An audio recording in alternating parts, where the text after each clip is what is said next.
Hello and welcome to Legendary Green Team. I am Hurinfan and I'm joined today by Dusty. Hello. And wrong about Namander Ashaman. Hey, everybody. Today we're here to talk about The Way of Edan by friend of the podcast, Philip Chase. He's a YouTuber and this is his debut novel. We'll start with non-spoilers and then we'll talk spoilers. Also, we're very happy to announce that Philip Chase has agreed to join us for a conversation about this book sometime in the future. So look forward to that. So shall we start with non-spoiler thoughts? Yes, absolutely. Ash, you look like you have something to say. I do. I was very much hoping I would like this book, and I'm very relieved that I do. Philip is a great guy, very nice, very wholesome, and so yeah. Going in, I wanted to like this book because I wanted him to be successful, and it's just nice when nice people have success. So the book, I would say it's not like transcendently good or anything. I think it's got good foundations. Philip has a lot of promise, I think, and he definitely he has a good voice. I like where he's taking his inspiration from. I think the comparisons to Tolkien are fair because he, as he notes in his about the author section, he's a medievalist and he likes Old Norse stuff in particular, and that comes through. And there are definite Beowulf influences in this book, and the prose is it feels a bit older than most of fantasy, and I mean this in a good way. The way he describes scenes and actions. He uses the word sundered correctly, which, you get a point for that. So I'm positive on this book. I do have my criticisms. I think that in particular, the thing that bothers me most about his style is that he over-explains a bit too much. And I would have preferred it if things were kept a bit more ambiguous. And some things that seemed obvious were stated outright. And I don't feel like that's necessary. But I also recognize that if you want to sell books, a lot of the time you need to write so that people who aren't paying a lot of attention can still follow along, which is also fair. But it made it a bit harder for me to stay 100% engaged throughout the book. Great. Dusty, you want to go next? Yeah. I liked it. Agreed in some ways, like the prose sometimes I get like starting out like debut novel, and it was kind of cool to read actually because I've thought about writing and I've done very little, but the parts that I have done, I'm seeing like, oh man, actually like I can see like all the time that it takes to like get to like this and like what you have to do. So that was really fun. I enjoyed that kind of meta, I guess, of writers reading writers. But the book, like I think that is like a cool premise. Ash mentioned a lot of stuff. You can definitely see like the influences, especially Lord of the Rings, or like Norse or like Old English. And some of the times I like that, and other times I was kind of like, I don't know. I felt like recently the things I've been reading aren't like of the older style, and so I think that definitely influences my thoughts. And I think I mentioned this to one of you also. When I'm in the midst of a series, I don't like taking breaks from the series. And right now I'm trying to complete the Cosmere, which I'm pretty close, but because of that, I was like, oh, I want to go back Cosmere. But the fact that I was still able to read this book and finish it means that I liked it. I had to get like, yeah. And there was some really cool little tidbits that we'll get into with like the spoiler section and stuff that really kind of caught me later on and like propelled me to keep me going. So Cool. I think I enjoyed it a little more than both of you. Like Ash said, I don't think it was like amazing. I thought it was very good and I enjoyed it quite a bit. Um, it did take a little time for me to get invested and to enjoy the plot. But overall, I really liked almost all the characters. I thought Philip's prose style worked most of the time. Like, I say most of the time because there were quite a few sections where I marked and like, this doesn't sound right or this doesn't feel right. Or especially in dialogue. I think I'm like, why is somebody saying this? But like I said, it worked most of the time. The vocalization's really strong. And his character voices are distinct and interesting. And I think thematically, he explored a lot of things that I'm really interested in, and I think he did really well with it. Follows religion, organized religion, or corruption, empathy. Uh, the magic was really interesting as well. It explored empathy through its magic. Um, I probably should have written some other things, but yeah, thematically very strong as well. Yeah, the magic is definitely empathy magic. I would classify it as, which is really interesting, and I appreciate how the even the villains have complex relationships with their own faith and what they're Hmm. trying to do. They're not just hateful zealots, although of course hateful zealots do exist. One in particular. But yeah, it's I also appreciated the more Fae aspect of the series. It kind of reminded me of some of Guy Gabriel Kay's stuff, specifically The Last Light of the Sun. That was giving me major flashbacks to when I read that last year. And it wasn't an unfavorable comparison, which I think speaks very well for Philip because Guy Gabriel Kay is an amazing fantasy writer. I to channel a bit of my inner panda, I guess. I think that the book had a bit of a pacing issue, which we can get into later. And there were some sections where I thought that, like they could be sped up or slowed down, or there were sections where I was really really interested, and that kind of contrast with a lot of the rest of the novel where a it was a bit slower, it was a bit harder to really dig my teeth into. I agree. Um, uh, well, yeah, we'll get into that in spoilers. Another thing I'd like to say about it, especially about his prose style, I was really surprised how well he set up a scene and the atmosphere in a scene before it started. In particularly, some of the focalized points of the king or a high priest. Mm-hmm. Like I highlighted several sections. Like this feels like Ericksonian in the way that he set up the, I suppose the scene and how the focalizer interprets the world. Shall we get into spoilers? Unless anyone has anything else to say. Dusty, do you have something to say? I don't know. I think most of my stuff's pretty virgin on spoilers, so. Okay.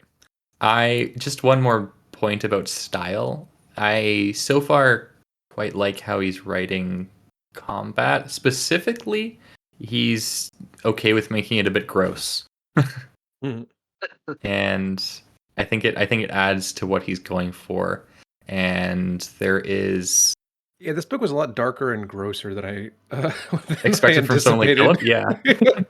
Yes. And I liked how so the book isn't super sexual. I like that it still worked in sex well. I think in a way that worked with the novel, and I always kind of narrow my eyes a bit if an author refuses to have sex or characters who are sexual in their books.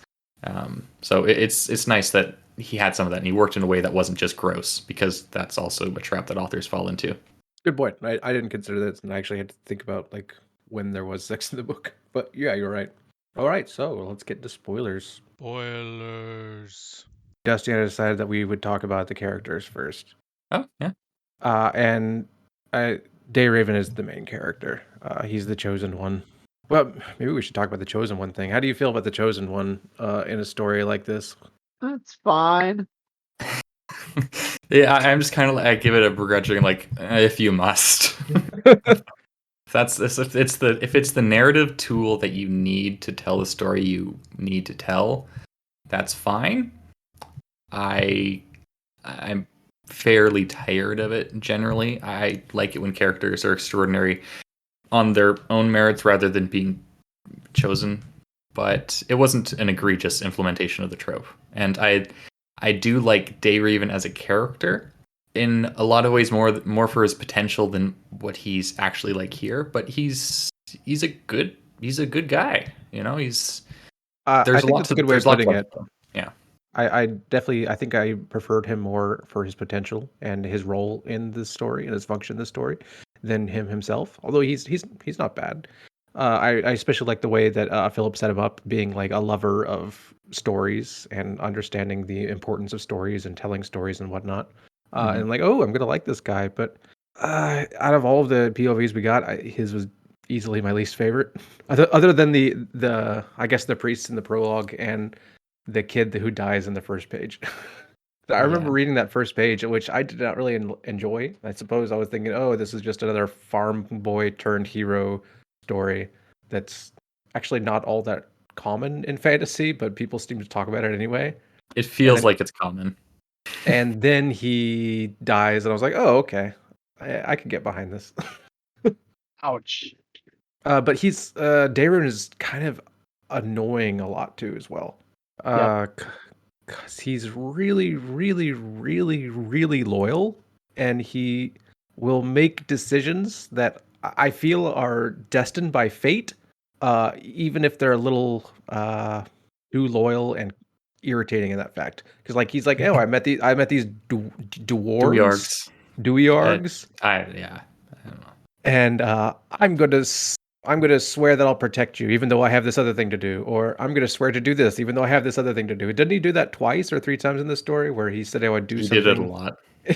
Yeah. It was I actually thought that was the most interesting thing about his character, as in terms of the actions that he did, because he's doing these things he knows that they're going to cost him, but he's deciding, okay, this is the hill that I'm willing to die on. I'm not going to sacrifice my character in this sort of way, and it's neat when characters have flaws like that. Well, arguable if it's even a flaw, really, but Yeah, because it kind of turned.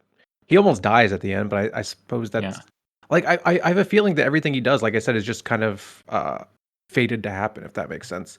For example, like when he meets the two dwarves, what are their names? So we are getting into spoilers now. I thought we are. Yeah. Yeah. Okay. I did this the Okay. spoiler thing. Okay. Yeah. Sure. I When he met Gnorn and Halak. Yeah. Walking on. He just kind of felt this Gnorn. sudden urge to race. He's like, oh man, I have to race. I have to race. And if they didn't race, then them joining the army wouldn't have happened, and they wouldn't have met Gnorn and Halak. It wasn't like a sudden urge though on that one. Like I kind of understood because that was right after he met that other priest of the way who was actually like a good priest, right? And then that guy talked about him like, you find your way, and he's like excited. He's like, oh, you know what? Maybe this could all work out. And then he got really excited and was like, let's race. So Yeah, but like Philip put it in there for a reason, right? There's no reason. Like they could have, he could have easily had them not racing, and then go over the top of the hill and still seen the same thing. There was no reason that they needed to be racing. true. So I feel like that was the Philip telling us that like, oh, this urge to race and hedge up faster is actually fated to happen. I felt that way a few times in the story, but I forgot what I was saying. Like I think his role in the world is more interesting than himself, because he's obviously a Christ figure, and I love that it's Jesus coming back and his entire church is just filled with corrupt people. And so like Yeah. I love that I mean, idea. That's also in the in the original Bible, right? Is the famous story of him chasing the moneylenders out from the temples. Yes. Yeah. But this in particular kind of speaks to me. Yeah, that's fair. I would say that the fate things, my interpretation of that was that is the elf state. The impression that the elf left on him is sometimes kind of like takes over and makes him act in these certain ways. Yeah, definitely. Because the elves seem to be not strictly restricted to time and space. They might even be seeing things in a B theory sort of way. and and so it's possible that the elves just like live in a way they know everything that's going to happen. They know their roles they're going to play out, and Dayrun has been imprinted with an impression of this, and that's what causes him to act in these ways that make it seem like it's fate. I like that idea. Do you think maybe the elves are playing like a god role and making him do things? Because he often seems like he has to fight away this elf state, he calls it. I would say that the elf state is like a state partially of radical empathy, and I love the way those parts are written too. yeah, it when he's in the elf state, like his sense of self falls away, and he realizes that there's everything is connected, right? Everyone deserves empathy and compassion, and yet he's also distant from it all. He doesn't feel this strong sense of personal attachment that most people do. So it's almost it's almost Buddhist, It is. but not perfectly so. I what role the elves playing? I'm not sure. That's the thing I'm most interested to find out in terms of lore. Any thoughts about David, Dusty? You guys said a lot of it. Yeah, I thought it was kind of boring sometimes. Or just like, yeah, his motivations, I was just kind of like, meh. Or like, we're gonna end up in this mercenary company, and that's actually where we're supposed to be instead of going to Galador. Was it Galador? Galdor? Galdor. Galdor. Yeah. Galdor. Oh, yeah. I preferred Imhar. Imhar was Oh, cool. yes. Imhar was dope. I mean, And Imhar got laid, right? So a lot. a lot. I like when he was flirting with Erd. Yeah. Me too. It's like, man, this dude is a ladies' man. He will flirt with anybody, and he continues to do so. And he's just really loyal, mostly until the end of the book. But I suppose there's nothing wrong with what he did at all. No. I really liked the twist that he was kind of A noble. dude. Yeah, A he was a noble, noble. Yeah. I liked that too. Yeah, that was cool. Like, I didn't need this, but I'll take it. Thank you. Hmm. And his uncle seems really cool too. So Yeah. it's nice.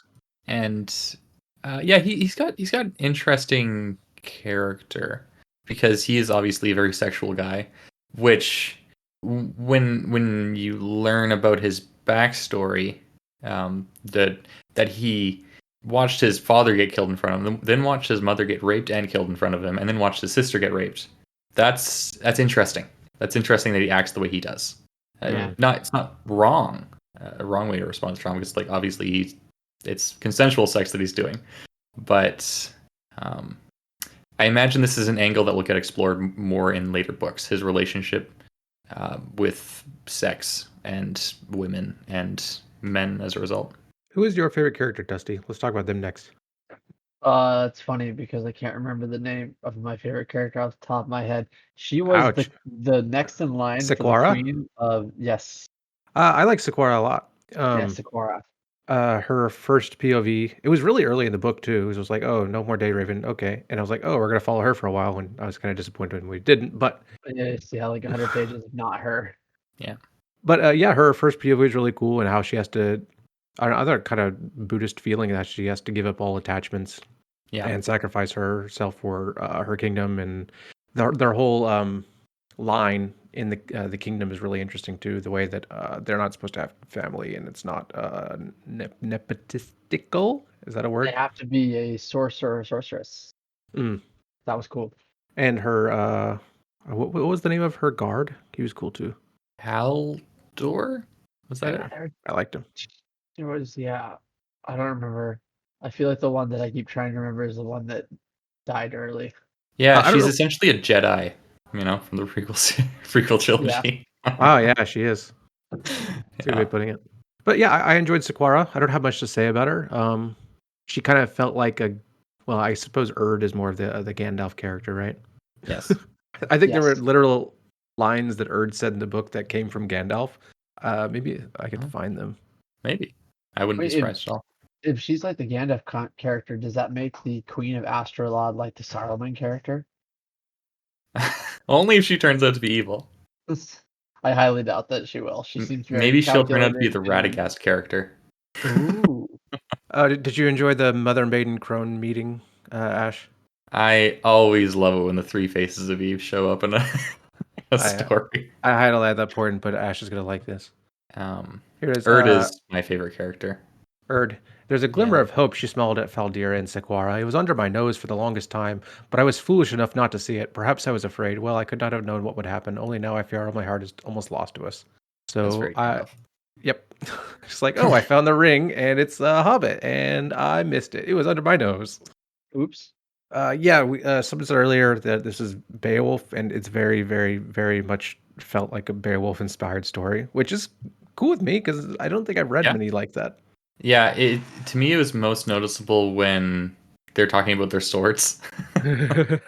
and magic swords in fantasy are obviously a big thing, but the way it's treated here feels a lot older than it it normally does. There are a lot And of cool monsters in the story too. yeah, I really yeah. enjoyed the sections the monsters attacking and them collecting the monsters, and it was very visceral. This is where I have to mention that I think I've done this on a different podcast. Sometimes I give descriptions to something that I didn't really read the description carefully. So the pukas, how did you guys say them? The I said them pukas because that's similar to a word in Spanish that I know is very offensive. okay, that's nice. I But think I said it puckas or something. we all said something different. I kept saying puka just because I thought it Puka. was fun. But I like imagine all of them looking like a green version of Randall from Monsters Inc. Huh. I like it. Now I'm going to. I just picture them as like coyote type things, even though Makes more I don't think sense. they're described as such. But Well, because they yeah, could do weird things where they're very agile and could like get yeah. up to your head really easily. So Actually, what they remind me most of, because I saw Avatar again fairly recently, is the little black creatures that look like coyotes but are kind of like slick and oily looking. That's what I thought of when I thought I saw the pukas. Okay. I don't remember that. Avatar? Avatar. Hey, it's a good movie. I Avatar still haven't 2, seen also it. a good movie. Oh, I still haven't seen the second one, yeah. But not that Avatar. Not that Avatar. Yeah, sorry. not Yeah, we Last have been talking Airbender. a lot about Avatar: The Last Airbender for Bender in the Discord. Yeah, Avatar's fine. Avatar 2 I think is much better though. I agree. I gotta watch it. Yeah, I watch it in a I theater if really you can. like it. Yeah. Let's see. Oh, you want to talk about Erd, Ash? I assume you have some thoughts. Hell yeah, I want to talk about Erd. She's so I love old witchy women characters, and I love it when they're in conflict with priests of the new way. And I've said this before on the podcast. Named Bagsack. Yeah, Balsac Balsac the priest. I I can't believe that wasn't intentional by Philip Chase, but I mean, apparently wasn't. I think everybody thinks of Ballsack when they see Bagsack. So Dusty, did you think Balsac? Oh yeah, absolutely. Yeah, it's just like every time I saw it, it wasn't even intentional. It's just like, oh, Balsac, and he acted like a Balsac too, so it worked. Yes, I liked Erd a lot. She's of an archetype that I think is underserved. Old wise men get their fair share in fantasy. Old wise women not quite as much, although I think it's getting better now. Witches in ye old England definitely had a power in their communities that was outside of the Christian priesthood, which is a large part of why witchery was so looked down upon by the communities and stamped out.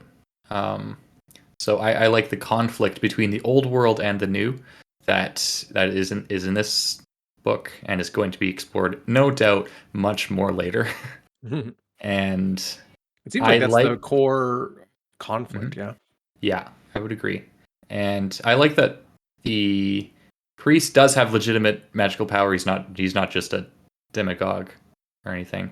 And Mhm. Erd also has legitimate power, but her power is kind of a gentler variety, and she's gentler and also ruthless when it needs to be. She like there's that scene of her killing the goat that I thought was really good for her character, and yet she takes care of her animals as much as she can. She tells them, "Oh, you'll probably want to be away from this, so go to this little farmer down the way. He'll take care of you for a bit, or go into the woods, and that'll be fine." And That scene she's was very nice. beautiful. Yeah, she's very nice to all her animals, and the I think the scene where she's like fighting the priest, that's one of the best parts of the book for me. And I also like how she just doesn't like killing people. I like non-murderous people in books. Boring. Or I think it's fine, just so long as there's those certain characters you're like they're gonna be a problem whether you leave them alive or not. So just take care Yeah. of the problem. Yes, that's true. That's true. Balsac the priest was not a big problem though, fortunately for He Balsac. was not. Bumbling idiot. Speaking of Balsac, I found it kind of funny how just like he uses a palantir, and Yeah. I was thinking that these palantir are going to be more important throughout the course of the novel. Doesn't seem like it at all. It only came up Well, that one time, right? Yeah. Yeah, and also like this is like a pretty small village, like in like a less important area of like the Mark, which is it seemed like why do you think they all have these, or is it just him? I think that Balsac, the priest, has the Palantir basically because he's been tasked to keep an eye on Erd, and Erd is like one of the major players that they were keeping an eye on. That makes sense. Yeah. I think I really like about the magic in this book is that each of the religions seem to use the same magic source. Mm-hmm. They could s- uh, they could sense each other. They could sense the power in other people, and yet they believe completely different things. Like at the end, when Sequara heals Dayraven, all of the priests of the Way could feel her, and they knew what happened. But the way that she described it was definitely in her terms and her understanding of her two gods. Um, so I'm interested to learn more about that because I thought that was really interesting. Yes. Do you think that I don't know? They definitely describe it all in the same way, but in some ways they were different. Like talking about that scene with Erd, like her magic was strongest in the willow ring or whatever, and the way that she wields it. I guess going back to it, is that just like a factor of like the way that they learned their magic and the way that they choose to wield it, or do you think that there are differences between her and like the supreme priest and his like I'm just gonna throw lightning wherever I feel like it. So. I don't know because I had the feeling that like Ash was saying earlier, it felt like the Christian church and their I guess what you would interpret their magic being if the Catholics had magic, to going against maybe some of these wax witches or the people in like maybe some of the more barbarian communities where they're more their magic is more nature and more in tune with nature and animals and maybe herbs and lore and that kind of thing. So maybe it really is just a matter of their natural inclination or their natural knowledge mixed with magic. I'm just taking a shot in the dark. I would imagine that none of these factions have figured out the magic in anything resembling a scientific way. So they're doing a lot of things that okay, they figured out they've worked, but they're not like probably totally efficient or there are all these rituals around it that maybe are incidental to the magic being used rather than integral to it. But I would guess that for each of the factions, having a holy site they can draw power from is a thing that they can all do. So for Erd in a forest, it makes sense because her power is shamanistic, shaman like nature oriented. I would imagine that for the priests of the Way, their power is strongest in churches and temples. And I think we kind of see that when Bledla is controlling the elements around the temple that he's in that one scene when they're going to go after war. I don't forget the exploding head guy. Oh yeah. So they like dungeons too. Oh yeah, yes. I don't think that's a place of that's a place of power, but maybe I could be wrong. It also could Wasn't the just be dungeon in that the bottom of the church? yeah, it Oh, was. was it? Oh, okay. Oh, so maybe Yeah. then. Yeah. But like I mean he still had like extreme power on the battlefield too. So I think it's just also Blood was just magic crazy users of powerful. similar but also I think having all the other priests of the way there, magic users of similar like what you guys are talking about, like faith or similar like aspects might actually like buff each other. I don't know, something like that. Like a resonance. Yeah. I really I really like how the magic has tangible cost to it. And for example, like the problem with empathy is that you end up feeling the pain of others. Mhm. And this is true even for Bloodwell, right? When he's exploding the guy's head. He's feeling it. And like it's not a pleasant time for him and he like this is one reason why he needs to be so dogmatic because otherwise he literally wouldn't be able to handle what he does. And Bloodless a really Mhm. interesting character that He is, when yeah. he was first introduced, I'm just like, yeah, this guy's the worst. Like he's Oh just yeah, it's like another evil Pope guy, and he oh is an evil boring. Pope guy, but Got that he's scene at the end where like there's two scenes that are really interesting. Like when he's doing like self-flagellating with a cat of yeah, nine tails, and like you could see like the faith that he actually has and like how important this is to him and how he really truly believes that he's right. But then when he gets that time of doubt in front of Joramun, I hmm was just like, oh man, this is going to be really cool because I can't wait to see what happens there. yeah. Yeah, that was dope. I was really confused at first, and I was like, I guess I could see it, especially with like, yeah, like when he's hitting himself, like the things that he was thinking, it was kind of building to that, and so that moment made a lot more sense. Yeah, so Jorahmon's neither cool too. yeah, none of the German is priests cool. are what I expected them because like Yes. we got basically four, I guess except for Ballsack. Ballsack's not that interesting, but Jorman, when his introductory chapter was my favorite for most of the book. Yes. It was just it was awesome, and I was like, oh, I want to read more of this. And then we Yeah. have Adon. What's the other priest's name? Oh, was it Oh. Edan? The old guy. The old Yeah. guy. I What know was what it? you're talking AD about. on Alon. him? Alon. Alon? Did I? Adar? I don't know. Adar.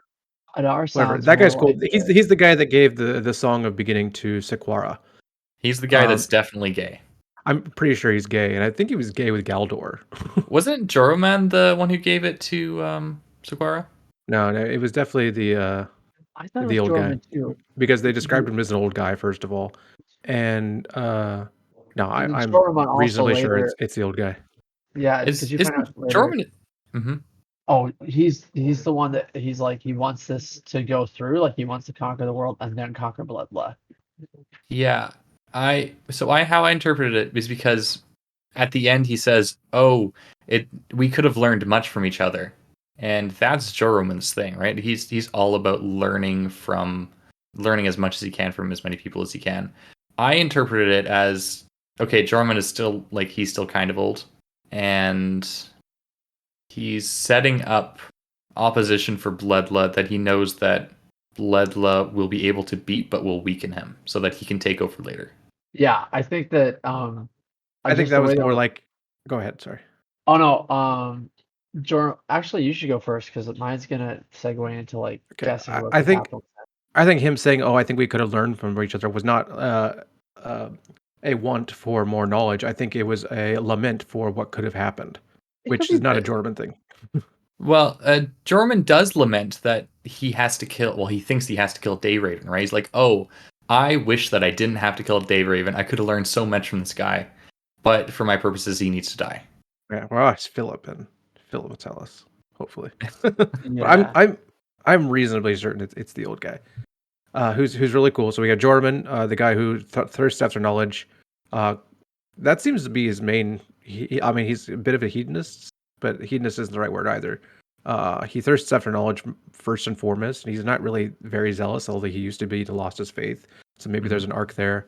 Balda, who's incredibly powerful, and like I just Bloodla? described, Bloodla, yeah, I like Balda. Yeah, that's and fun too. I described already how I think he's really cool. And who is the other one? Who's the one like the high The priest? sadistic torture guy. Maybe it was only three. No, I think no. there's only 3 of the major priests that weren't complete. we didn't get POVs from the Yeah, other one. and the really nice priest they met in the inn. Yeah, that guy. Like, because they're running from all these priests who are literally trying to kill them, and then Oh yeah, they go to an inn, they talk to this guy, and he's probably the coolest guy in the book, I think. I wanted them to take him on the quest. It's like, why couldn't Bags or Ballsack be this guy? well they wouldn't have sent Balsack to watch over Erd. This guy and Erd would have had no conflict. Yeah. Yeah. That's why going back to what I was talking about though, like Joramun, I think that we're talking about the magic and like the aspects of it and where it comes from. I think that he's gonna be big in like revealing things in later books. Like he'll discover things from his research or something, and like use that against like Bledla. So I think that that's kind of how that will play out for like the reader's understanding of how the magic system works. At least that's my guess. Yeah. I hope he rediscovers his faith, and realize that, like, yeah, even though all of these old records and they're mostly BS or they're not actually what they say they are, but he finds the truth hidden there, and he's not so dogmatic or not so what's the right word? He's not really too worried about the details or what was true or what was not true in a historical sense, but that the faith there was actually the important part, if that makes sense. Maybe it does. I found the conversation he was having with the old priest about like it's essentially hearkening to questions of biblical canon, and there is a lot that people can dive into there. of course. Not for this podcast. Not for this not for this Okay. podcast. And he's just like pointing out like all of these flaws. Yeah, maybe he'll get past them. I think that he does think that he's pious in his own way because he doesn't want to destroy the church. He wants to instead focus it on to be a tool of extreme progress so that they can fix what's wrong with humanity, basically. Yeah, Notably and death. that's what's really cool about it. But it seems like he's doing this regardless of what he believes, if that makes sense. It's not that he has faith; he has a means to power. Like he doesn't actually, This he is doesn't where he believe what the finds church. himself, basically. Yeah, he doesn't Yeah. believe in what the church teaches. He believes in what the church can do, or what he can do with the church. Yeah. He's very consequentialist. And that conversation was fantastic too, because we're getting his inner thoughts, and what he's saying and what he's thinking are very different, obviously, because Yep. he's trying to so subtly change the conversation with I'm going to call him Alan, I'm gonna look at his Iran, name. maybe Iran, and then we get the POV afterwards, and Iran isn't buying most of it anyway, although he did give him a few things to trip over, He did. He guessed the perfect things. like Iran's Yeah. for Galdor. It's yeah. Yeah, I don't was it trying to be mysterious? I feel like it's basically just telling us, okay, he's gay and it's Galdor that he's gay for. I think that's probably what it was. Yeah, probably. Well, there was something else too, though. Do you think that was the thing that was like the terrible secret? I thought that there was like two things. I think that I was think the terrible secret is that he had gay sex with Galdor. I thought it's so funny because it's like, I mean, I understand at the time, like that's the terrible secret, but I expected like murder or something. No, I think that's just it. I mean, for a lot of people, murder is definitely the lesser sin. Yeah. How'd you feel about the dwarfs or dweorgs? Then be They were dwarves. They're fine. I appreciate how they're clearly not Tolkien dwarves. They are dwarves from they're Norse dwarves, I and feel like more like Discworld dwarves. they are similar to Tolkien dwarves, but Tolkien dwarves were based on Norse dwarves, and the way they act is not necessarily Tolkien. Like they seem to be more okay just not being in mountains, right? Like they're just living on the land for the most part, as far as I can tell. Even though they are really good at making things. I thought, well, okay, maybe you're right. There is diversity to them, we're led to believe, but we know nothing about the other groups besides the fact that they don't like. I mean, They but don't that's like kind another of Tolkien-ish. Like you would be like, oh no, those are the dwarves of the Iron Hills or whatever, and you never hear much about them. Gold, gold, gold, gold, gold, gold, gold, gold. And Scottish. Mhm. Although to be fair, Tolkien, that's not Tolkien. That is for some reason everybody's interpretation of dwarves after Tolkien. Well, that's where most of the mining in the UK happens, right? In the mountains, Yeah, maybe. up north. Oh, I suppose that's how it turned to that, maybe. I think maybe. I don't Whatever. know. What I like about the dwarves and what Arna. It's Arna. Arna. I'll try to remember that. What I like about the dwarves, and I like about almost all the stories, is how important history and the events of history are on like nearly all of the events in the entire book. So you beat me to it. Yes. And so that happened. Like the dwarves are fine. I like Gnorn and Halak. I like just Norn. fine. I don't think Halak has any character to him, really. But as soon as they showed us what the funeral ritual was, like, okay, one of these guys are going to die, and the other one's going to be hanging out with Dayraven for the rest of the series. Was it I knew that was happening. Norn that's hanging out with him the rest of the series? Yeah. Yeah. I'm pretty sure. Yeah. Fuck. Okay. Pluck died. What was I mean? Oh, it's killing me. But the story that he told though, like he was like, it wasn't that they broke out of what's the name of that country where Galdor is king of? I don't remember. because the original myth was that they broke out and then created Torland or whatever. Mm. But like then the dwarf told him that it was actually what was it? Was it that they were running from the people that come from the wildlands or whatever? And so I can't even remember all the details, but I was like, oh, that's so cool. That's what their creation myths kind of thing. So I don't remember the details either. I was just thinking, and bingo players take a shot. Hey, Rome. Rome? Well, because they're part of the conception here is okay. There were these people that had settled in land and they make really big structures and really impressive structures. And then the people came in for like, oh, they must have been giants who made these, because how else are you gonna stack stones that high, something like that? And I thought you yeah, were gonna make uh, a point about Aeneas and maybe finding Rome and oh, oh, well, I wouldn't call any of these civilizations here Roman at all. Like the ones that exist in the world currently. The ones that previously existed seem to be more Roman to me, or Roman inspired. Just in the sense that, okay, there was this, like the fall of Rome was such a big concept in the Western conception of itself. And migrating tribes was a huge part of that because everyone was migrating everywhere and taking over new lands and killing the people that lived there and like I big said earlier, stuff. history and especially stories have a very important feeling to this book Mhm. and to the entire world. And people listen to stories, and story makers and bards are actually called shapers, Yeah, Yeah. which I think is a fantastic name. I like it a Yep. lot. It's like it goes into like what myths are and what myths actually do, and they kind of shape how we feel and how we look at the world. And Mhm. yeah, I like that part. I also liked how one of the primary vehicles for telling stories is songs, Mm. Some of the songs which were not bad. Yeah. yeah, Yeah. yeah. Again, this calls back to like it's similar to Tolkien, but obviously Tolkien was drawing on the existing tradition for these, and I think that song is uh, something that is grossly underused in fantasy, and I would be overjoyed if for one of the battle scenes at least, like he's talking about how people are singing, because battle chants are really cool, and that's what I want to see in a Hollywood fantasy adaptation more than anything else. A fantasy battle where they are singing and not just shouting at each other. But Oh, I want are a you fantasy going battle. Go ahead.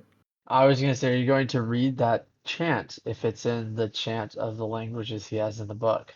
I skipped over all of those. Oh, me too. I'd see Um, like a whole yeah, paragraph I and was just talking to skip Philip about forward. those. I'm like, how did why? yeah, and I would be curious as to if he has like a strong sense of the language, or if he's just kind of this is some Norse sounding words. Oh, I mean, he knows Old English, so Yeah, he does, and it's that I think that's very obvious when you read this book, which I is agree. nice. He's There are a lot obvious. of words I had to look Mhm. up, like Thegan and Starfleet, which I read as Starfleet every time. I did too. Yeah. uh, damn, what was I thinking about? Son of a Something bitch. about an epic fantasy battle. Right. I want to read a book where there's no epic fantasy battle, but instead there is a tapestry that people talk about afterwards about the battle. Mm. Isn't I that like. just what Carcanis? I could. Yeah, you might have your wish with that one. Um, I I like that. I would need it to be in a visual medium like a comic book or a like you were talking. Yeah, I wouldn't want to read that necessarily. I would want to have the tapestry shown to me so I can see it and be like, oh yes, I can't read tapestries. I'm glad that someone can. Oh, so you don't like that part in Fall of Light? I love all of Fall of Light. Okay. Yeah. Wait, is it what is by you tapestry? There you go. It's a real life one. What's the name of it? Oh yeah. The famous one that depicts like the Battle of Hastings. Oh. Um. I know what you're talking about. I've heard the name before. For the life of me, I can't remember it right now. I feel like it's I But can't call yeah, them tapestries, but I've read several articles about let's see. what are they called? Wall murals, or those folding screens of battles from the Sengoku Triptychs? period that have been used as evidence Oh, for interpreting the battles. yeah. I'm butchering it because it's Bayeux tapestry. So I just say the Bayou because it's like, yeah, But there's an X, which you gotta say X. bah, Bayou tapestry. How is that? Is that okay? Mm-hmm. Yeah, like this, just depicting people fighting. There's actually a scene where this happens in the Netflix show Marco Polo. Oh, Yeah, what season? I think I got the first season season done. one. So Season one, yeah. do I don't It, remember that? late in the season one, there is a scene where someone is describing a tapestry of a recent battle that happened, Okay. Cool. and they're showing the tapestry as it goes. See, earlier before spoilers, we talked about how it was much darker than I thought the book would be. Mm-hmm. I was not expecting descriptions of blood leaking from anuses, or Oh Yeah, my God. a dead child in the street while everyone walks by, or frankly, one of the most disgusting monsters I've ever read about in the bowels of a dungeon. yeah, that was pretty The horrifying. exploding heads. Good job. I got some definitely Esselmont vibes from some of those scenes. I noticed that it was a lot darker at the start than at the end. That's how it felt to me because all of that stuff is like the first half of the book, and it feels like the first third of the book, maybe. Well, the dead And kid was then the second half, and yes, the dead kid is the exception to that. And the battle was quite visceral as well, especially with the Yeah, monsters yeah, people that's losing true. heads and stuff. and bowels just Yeah, leaking out. Yeah, the there's a lot of Saving that. Private That was Ryan moment.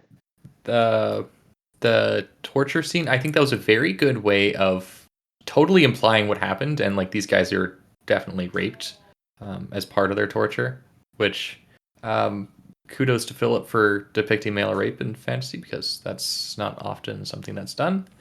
But obviously, he didn't want to get into the details, and he didn't need to. This is an effective portrayal of what happened, I think. Although what happens to the older rebel there is horrifying. Yeah. The getting Oof. eaten by that worm thing. I'd rather have my head explode.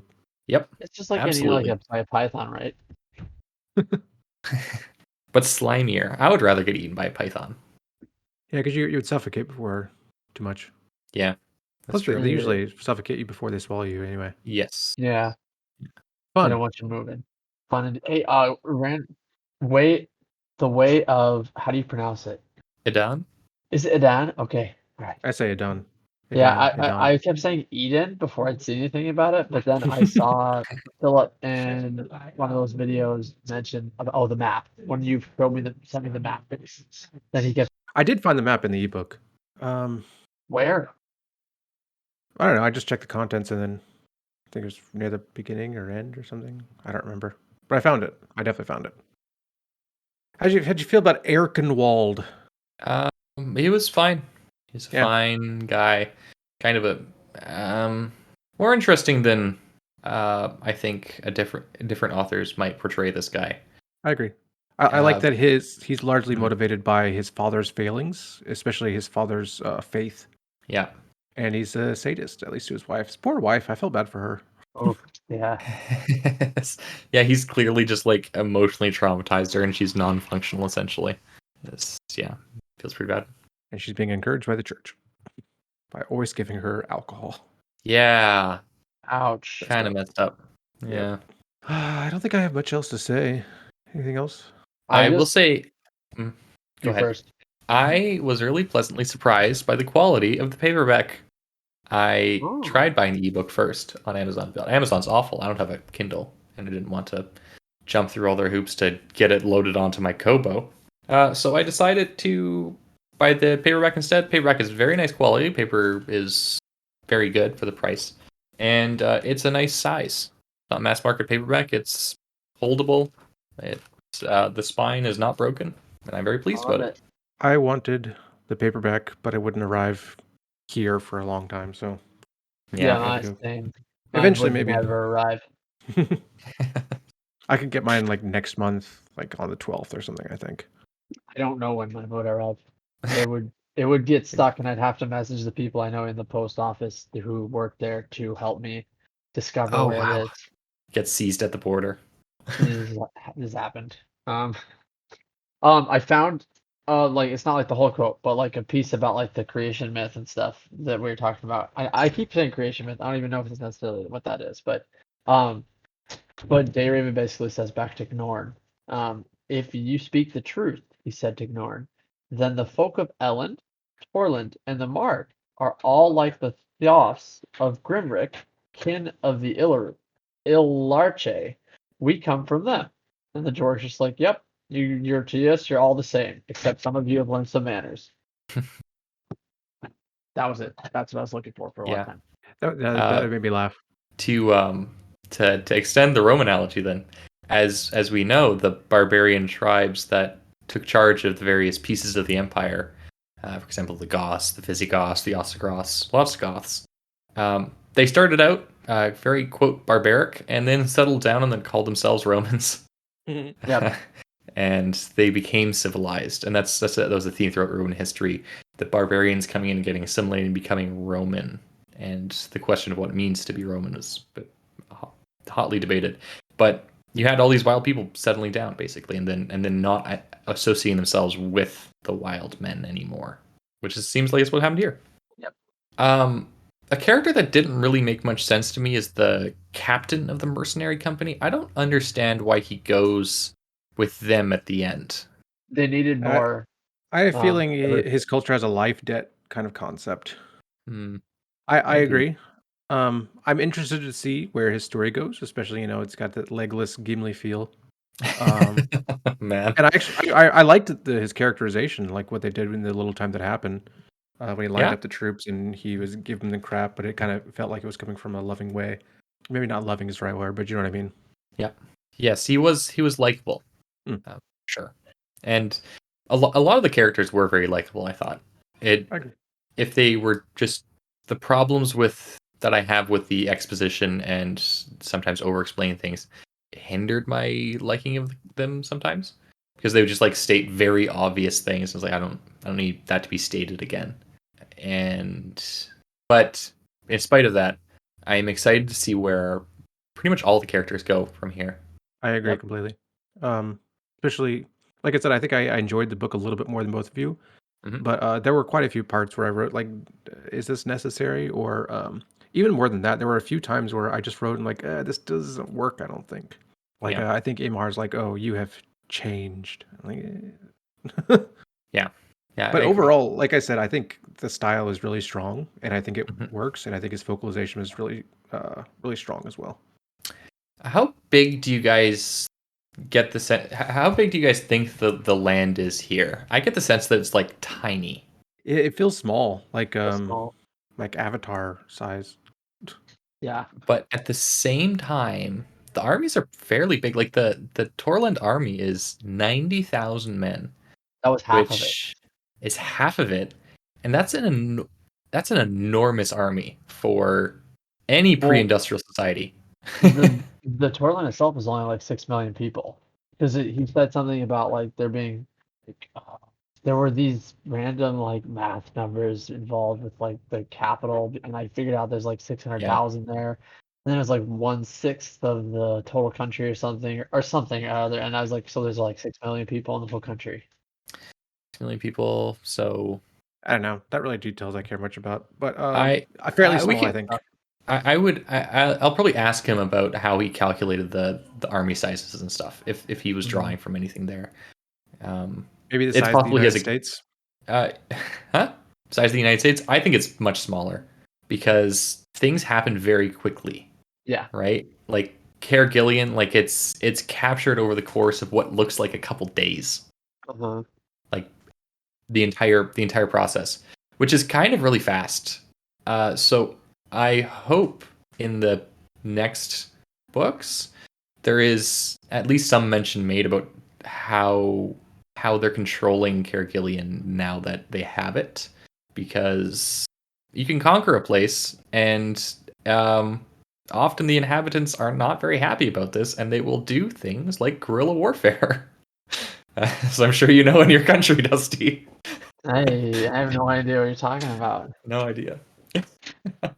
Yeah, the Kerguelen king was. I really like the conversations they had with the kings and their relationship with one another.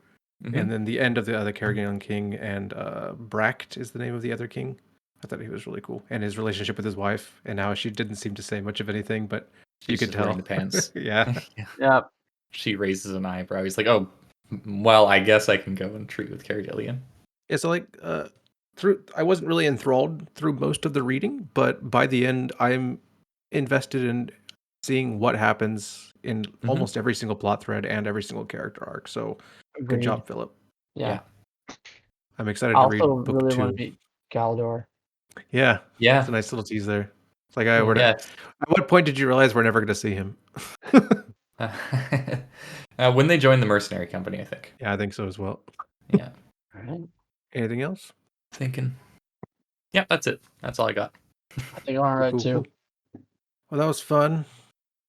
I don't know, but it seems like this is getting a fair bit of buzz. Yeah, So I imagine he's selling pretty well for a self-published author. It was Yeah, number one in military fantasy. And he's like, I would expect epic fantasy or high fantasy or something, but it was fun. I'll take it. I wouldn't call this military fantasy. I wouldn't either. I wouldn't either. I don't Maybe the think that he's- mercenary company parts, if it were almost entirely that, I would definitely count it as military fantasy. Or maybe the But- plan to conquer the world was like a logistical thing. I don't know who decided. Yeah, I don't know what his expertise is, like how much expertise he has in the military stuff. That's something I'll probably ask him about. But it feels to me that he's not very interested in that side of it, based Agreed. on the writing here. Kind of like Tolkien. Well, Tolkien is actually shockingly good at the battle scenes, even if the way he described them was much more lyrical than it was intense.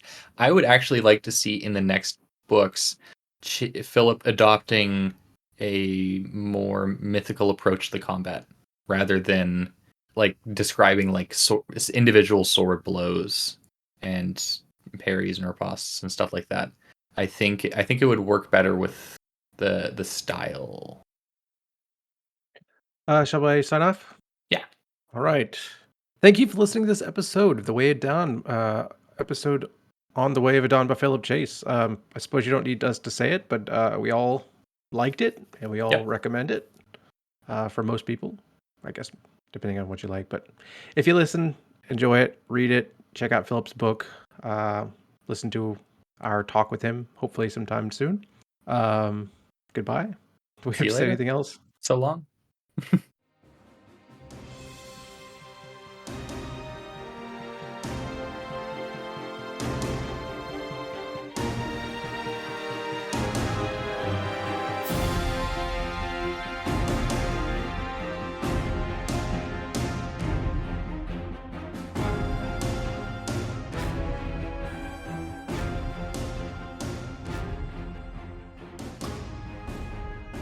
Music is Galactic Damages by Jingle Punks.